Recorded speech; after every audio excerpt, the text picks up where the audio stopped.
Good morning student. बेटा आज से हम हिंदी स्टार्ट कर रहे हैं। बेटा हिंदी के अंदर मैंने आपको ऑनलाइन पढ़ाया था, क्लास 6 की बात कर रही हूँ मैं। क्लास 6 में मैंने ऑनलाइन पढ़ाया था, फर्स्ट चैप्टर मैंने कंप्लीट करवा दिए थे।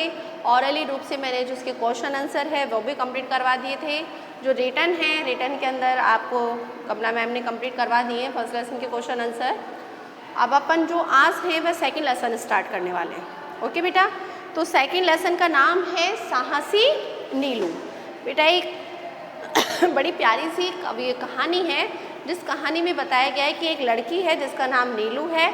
तो उसने ऐसा कौन सा कार्य किया जिसके कारण से कि उसकी कहानी हम पढ़ रहे हैं, उसके बारे में हम पढ़ रहे हैं। साहसी, साहसी यानी कि जो किसी से भी नहीं डरे। किसी से भी डरने का मतलब ये नहीं कि मम्मी पापा से डरना छोड़ दो और लोगों से डरना छोड़ दो, टीचर से डरना छोड़ दो, नहीं। कोई भी परेशानी आए उस परेशानियों का वह डटकर सामना करे, उस परेशानी से वह घबराए नहीं। कि कोई परेशानी आ गई, कोई मुसीबत आ गई तो कई लोग होते हैं ना, डर जाते हैं उस परेशानी से। लेकिन नीलू जो थी वो कोई भी परेशानी आए, कोई भी मुसीबत आए उसी से डरने वाली नहीं थी। कैसे, इस कहानी के रूप से हम उसके बारे में जानकारी लेते हैं। जो बुक है वो बुक आपको पता है, आपकी अमूल्य बुक है आपकी। सेकंड चैप्टर निकालिए, नाम है साहसी नीलू। पहाड़ की तलहटी में बसा एक छोटा सा गांव था। एक पहाड़ था, चारों तरफ पहाड़ ही पहाड़ थे और वहाँ पर उस पहाड़ों के बीच में एक गांव बसा हुआ था जिसका नाम था सराई खेत। क्या नाम था बेटा ना गांव का? गांव का नाम था सराई खेत। ओके बेटा, क्या नाम था? सराई खेत। ये उस गांव का नाम है, जिसके अंदर वहाँ पर क्या बसा हुआ था, ये छोटा सा गांव बसा हुआ था। वहाँ प्राकृतिक छटा अर्थात प्राकृतिक सुषमाओं से भरपूर था। अर्थात चारों तरफ बहुत सुंदर आकर्षित वातावरण था। बहुत सुंदर सुंदर वृक्ष थे, बहुत प्यारे प्यारे फल फूल उग रहे थे, यानी कि बहुत चारों तरफ बहुत ज़्यादा हरियाली हरियाली थी। और जहाँ पेड़ पौधे होंगे नेचुरली बात है हम उसकी तरफ आकर्षित होते हैं, हमें अच्छा लगता है, होता है ना।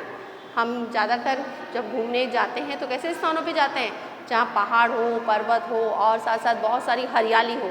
तो वहाँ पर जो सराई खेत है, सराई खेत के अंदर बहुत अच्छी हरियाली थी, बहुत ही सुंदर गांव था वो। वहाँ पर आप देखिए जो वृक्ष थे वह वृक्ष काय के वृक्ष थे। चारों ओर चीड़ के घने वृक्षों से घिरा वह गाँव काफ़ी सुंदर लगता था। अर्थात चारों तरफ स्काई से घिरा हुआ था। कौन से वृक्षों से घिरा हुआ था? चीड़ के वृक्षों से वो घिरा हुआ था। चीड़ के घने वृक्ष पंक्तियों के बीच बीच बढ़ लगे देवदार के लंबे और ऊंचे वृक्ष गांव की शोभा भी बढ़ा दिया करते थे। अब क्या होता था कि चीड़ के तो वृक्ष थे ही थे, लेकिन बीच बीच में काय के वृक्ष थे? देवदार के भी वृक्ष थे, जो कि उसकी प्राकृतिक शोभा को बहुत अधिक आकर्षित किया करते थे। चूंकि गांव घने वृक्षों से घिरा हुआ था इसलिए वहाँ पर क्या आते थे? हिंसक पशु। जो नेचुरली बात है कि जहाँ पर बहुत अधिक हरियाली होगी, बहुत ज़्यादा पेड़ पौधे होंगे, घने वृक्ष होंगे, बड़े बड़े वृक्ष होंगे, वहाँ पर क्या आएंगे?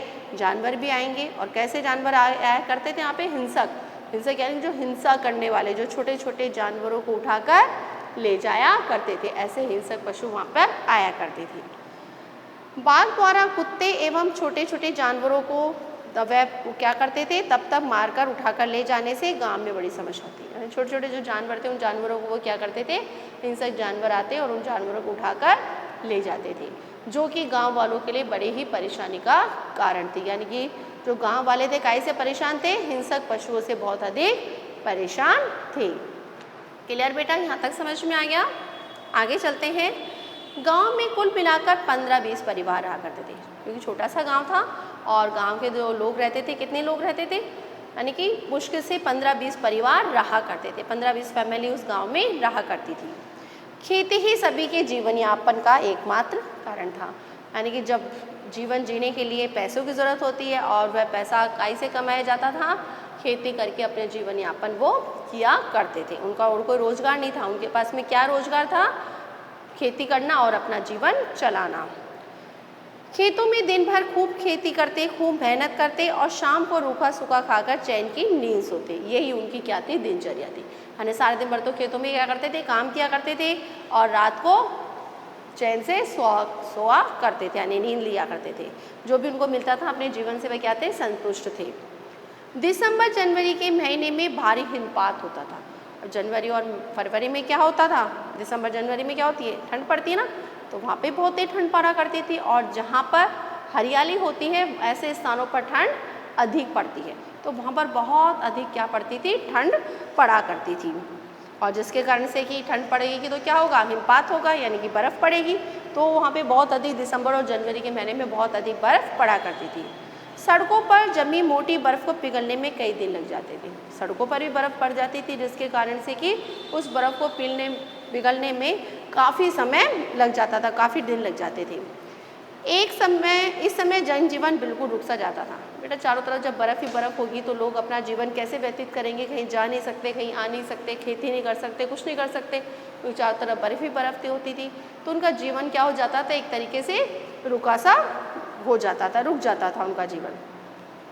यही कारण था कि जाड़े के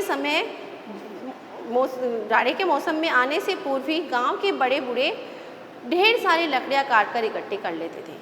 बर्फ़ गिरने पर दिन रात इन्हीं लकड़ियों को जलाकर वे आग सेका करते थे। अब वो क्या किया करते थे बेटा, कि वो दिन रात क्या किया करते थे कि वो अपना जीवन व्यतीत करने के लिए, इसमें बताया गया ना कि लकड़ियों को भाई अब जनजीवन तो उनका रुक गया, लेकिन अब क्या करें, तो घर के अंदर रहेंगे तो कुछ ना कुछ तो चाहिए ना, उनको ठंड लगेगी तो क्या करेंगे, वो आग का सेवन करेंगे। तो आग का सेवन कैसे कर सकते हैं वो, तो वो क्या करते थे कि उनको पता पड़ जाता था कि भाई अब क्या होने वाली, हिमपात होने वाला है, बर्फ़ गिरने वाली है, जिसके कारण से कि वो क्या करते थे, जंगलों में जाके और सूखी सूखी लकड़ियों को तोड़कर अपने घर पे ला के रख लेते थे, और जब उनको ज़रूरत होती थी उन लकड़ियों को जलाकर और उस सर्दी से अपना बचाव किया करते थे। इसी गांव के मुखिया की एक लड़की थी जिसका नाम था नीलिमा। गांव का मुखिया था, उस मुखिया की एक बेटी थी जिसका नाम क्या था, नीलिमा था। उम्र में कोई 12 वर्ष की थी। कितने साल की थी, ओनली 12 वर्ष की, अर्थात 12 साल की वो लड़की थी। गांव के लोग उसे नीलू कह के बुलाते थे। क्या कह के बुलाते थे उसको, नीलू। वैसे उसका नाम क्या था, नीलिमा, लेकिन गांव के प्यार से होता है ना, निकनेम होता है ना, आपका भी निकनेम होता है ना, आपके स्कूल में अलग नाम होता है, बच्चों को घर के अंदर अलग नाम से पुकारा जाता है। तो ऐसे ही उसका वैसे तो मूल नाम क्या था, नीलिमा, लेकिन उसको सब गांव वाले क्या कह के बुलाते थे, नीलू कह के बुलाया करते थे। नीलू थी छोटी सी थी, 12 साल की थी, लेकिन थी बहुत साहसी, अर्थात बहुत अधिक उसमें साहस था, किसी से डरने वाली वो नहीं थी। वह अक्सर क्या किया करती थी, छोटे मोटे हिंसक जंगली जानवरों को वह दराती लेकर खदेड़ दिया करती थी। जो मैंने बताया ना स्टार्टिंग के अंदर, गांव के अंदर क्या कौन आते थे, जंगली जानवर आया करते थे। तो छोटे छोटे जो जानवर आते थे ना, वह उनको क्या करती थी, अपने जो लेती अपने खराची एक औजार होता है, दराती, सॉरी खराची नहीं, दराती एक औजार होता है, उस औजार से जो जंगली जानवर हुआ करते थे छोटे छोटे, वह उनको क्या कर देती, खदेड़ देती थी, उनको वहाँ से भगा दिया करती थी। अब उसके पिता ने, अब वो ऐसा काम करती थी, वो डरती नहीं थी जानवरों से, बताया ना स्टार्टिंग में, बड़ी साहसी थी। तो उसके पिता उसको समझाते थे कि बेटा ऐसा तुम मत किया करो, कि उसके पिता उसे समझाया करते थे, बेटा इस तरह से जंगली जानवरों के पीछे जाना बहुत ही खतरनाक होता है, कभी कभी वे पलटकर हमला भी कर देते हैं, जो फिर उससे बच पाना क्या हो जाता है, इम्पॉसिबल हो जाता है, बहुत ही मुश्किल हो जाता है। जंगली जानवर है, वो तो कभी भी कुछ भी हमारा अहित कर सकते हैं, कुछ भी हमारे साथ में कर सकते हैं। तो जंगली जानवरों से तो हमें क्या रहना चाहिए, दूर रहना चाहिए। लेकिन वो मानती नहीं थी, अपने पिता का भी कहना नहीं मानती थी। तो वो क्या बोलती थी, देखो जब उसके पापा उसको समझाते थे तो वो क्या बोलती थी, लेकिन पिताजी आपने ही तो कहा है कि इन जंगलों के बीच रहना है तो साहस से काम लेना पड़ेगा। वो क्या बोलती थी कि आपने तो मेरे को समझाया था कि भैया इस जंगल में रहना है, जंगल जैसे, क्योंकि वो जंगल ही था एक तरीके से, गांव जो था जंगल के समान ही था, तो यहाँ पर रहना तो साहस से रहना पड़ेगा, इसे किसी से डरने से काम नहीं चलेगा।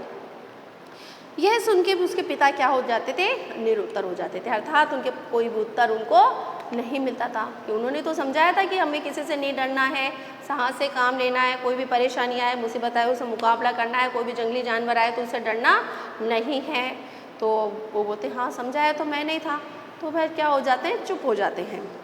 लेकिन फिर भी उसे सावधान रहने के लिए हिदायत अक्सर दिया करते थे, लेकिन फिर भी वो उसको हमेशा क्या कहते थे कि नहीं तुम्हें ऐसा नहीं करना चाहिए, हमेशा उसको समझाने की चेष्टा किया करते थे। होते हैं ना आपके पेरेंट्स भी आपको समझाने की चेष्टा करते हैं, आपको समझाते हैं ना, बेटा ऐसा मत करो, बेटा वैसा मत करो, ऐसा करोगे तो आप गलत कर रहे हो, जो आपके लिए सही होता है वो आपके पेरेंट्स आपको समझाने की कोशिश करते हैं। जहाँ आप गलत होते हैं आपको टोकते भी हैं, टोकते नहीं टोकते, तो ऐसे ही जो नीलू के फादर थे, पिता थे, वह भी उसको क्या करते थे, उसको समझाया करते थे। तो बेटा आज हम इतना ही पढ़ेंगे इस लेसन को, आगे जो है वह हम कल पढ़ेंगे। ओके बेटा, जितना मैंने आपको इस लेसन को पढ़ाया है उस लेसन के आपको क्या करने हैं, यस, उस लेसन के आपको शब्दार्थ कंप्लीट कर लेने हैं। वैसे बेटा पूरे लेसन के आप शब्दार्थ एक बार कंप्लीट कर लीजिए, फिर आपको क्वेश्चन आंसर करने में आपको ज़्यादा समय मिल जाएगा। तो बेटा इस लेसन के जो शब्दार्थ आपके बीच में जो दे रखे हैं वो उसको कंप्लीट कर लीजिएगा। आज के लिए हम इतना ही पढ़ते हैं। Good day, goodbye, take care.